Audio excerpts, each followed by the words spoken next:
witness some amazing moments here on Minute to Win It. The only thing I haven't seen is someone winning $1 million.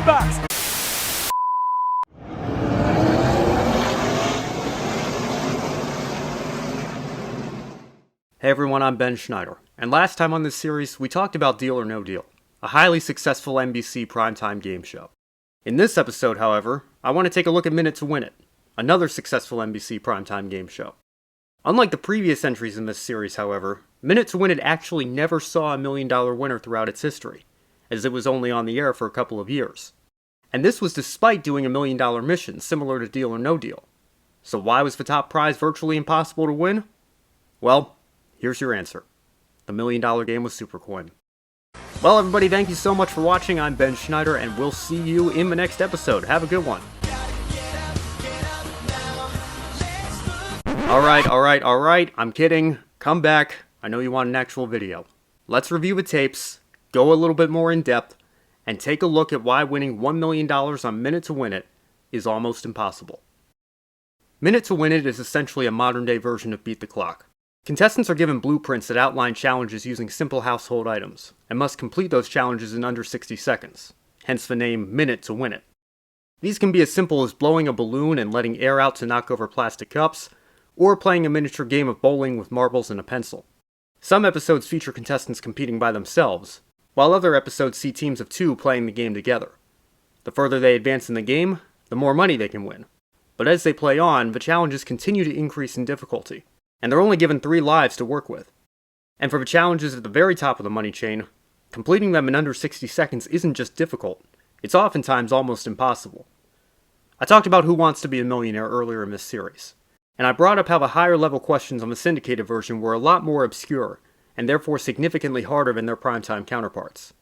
But even then, syndicated Millionaire still produced $3 million winners to Minute to Win It 0. One of the things Millionaire had going for it that Minute to Win It didn't was the ability to see the next question before deciding to play on. Whereas on Minute to Win It, contestants would have to blindly decide whether to take the money or play on before even seeing the next blueprint.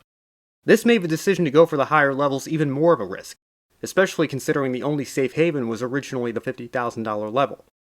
NBC realized this and quickly made the $250,000 level a safe haven as well. No matter what happens from this point forward, the $250,000 is yours. In the middle of Season 1, Kimberly Fox and Aaron Hendrick became the first contestants to win $500,000 by completing the Extreme Nut Stacker Challenge. 3, 2, 1. $500,000.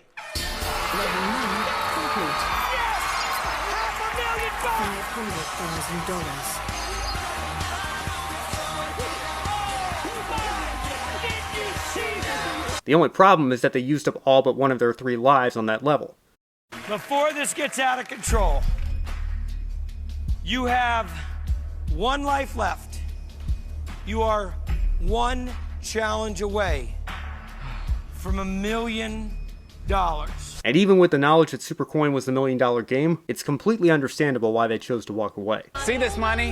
You take it, and you run.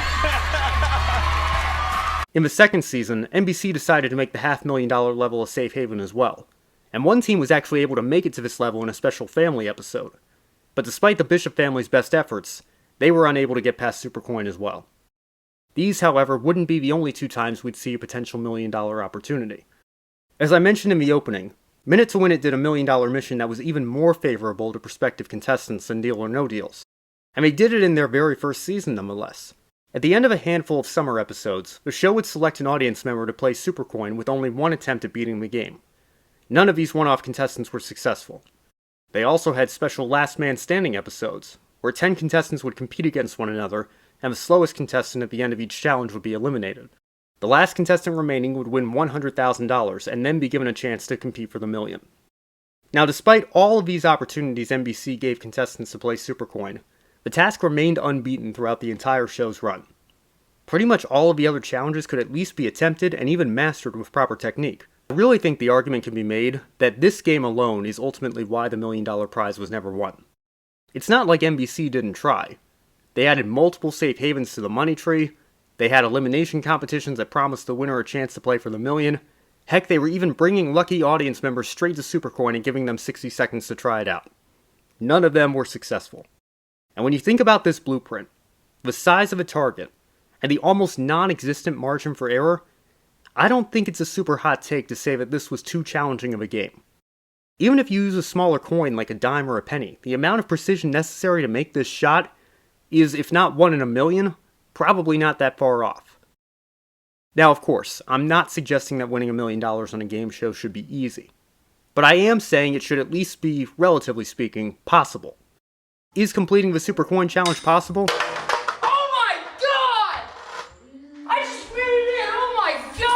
I suppose it is. Is completing it in under 60 seconds under the bright lights of a primetime game show with millions watching at home possible? The fact that nobody in the show's US history was able to do so should be a sufficient enough answer. Oh, and before I go, the GSN version was also entirely too hard, but that was probably done by design since $250,000 was an outrageous top prize by GSN standards. Who knows if Supercoin would have been their $250,000 game, but nobody won the top prize on this version either, making it a moot point. That's it. We're gonna do it. That's it. Take the money. Congratulations. You're